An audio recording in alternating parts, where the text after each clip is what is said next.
कृष्णा भक्ति चैनल में आपका स्वागत है। इस वीडियो को लाइक करें, चैनल को सब्सक्राइब करें और बेल आइकन दबाएं।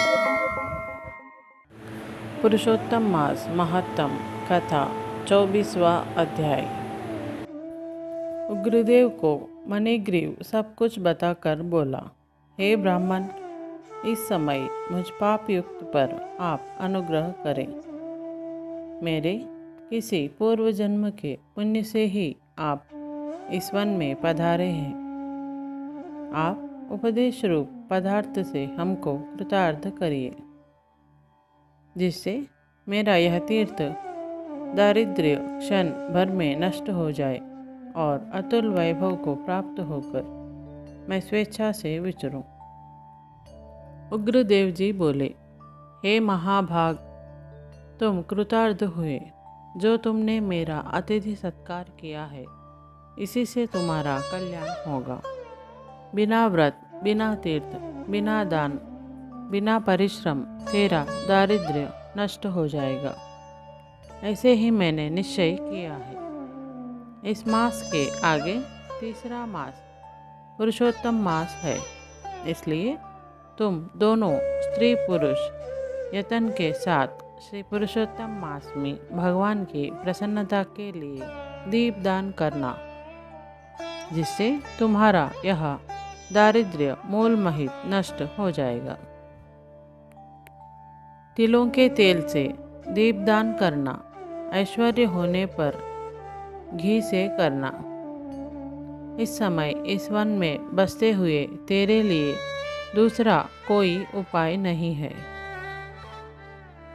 अगस्त्य जी बोले, इस प्रकार कहकर श्रेष्ठ ब्राह्मण दोनों हाथों में मुरली लिए हुए श्री कृष्ण भगवान को स्मरण करता हुआ प्रयाग की तरफ चल दिया।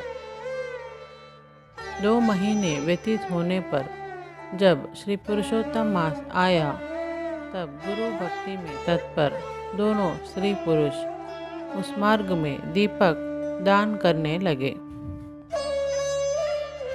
आलस्य रहित वे दोनों ऐश्वर्य के लिए इंगुदी के तेल से दीपक जलाने लगे और इसी प्रकार सारा पुरुषोत्तम मास बिताया। उग्रदेव की कृपा से अंतःकरण को शुद्ध करके अंत में मरण को प्राप्त हो स्वर्ग को गए और वहाँ के सब भोगों को भोग कर उग्रदेव की कृपा से वे दोनों श्रेष्ठ जन्म को प्राप्त हुए।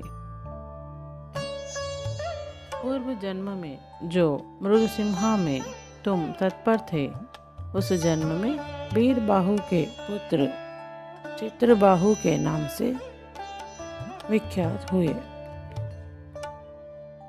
इस समय तेरे आधे अंग को हरने वाली जो तेरी स्त्री है, वह पति के पुण्य का आधा भाग लेती है। इंगुदी के तेल से श्री पुरुषोत्तम मास में दीपदान करने से तेरा अकंटक राज्य है। जो मनुष्य घी से अथवा तिलों के तेल से अखंड दीपक करे, तो फिर कहना ही क्या।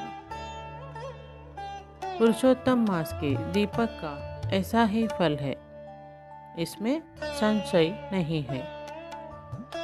उपवास आदियों के से पुरुषोत्तम मास का व्रत करें, तो फिर कहना ही क्या।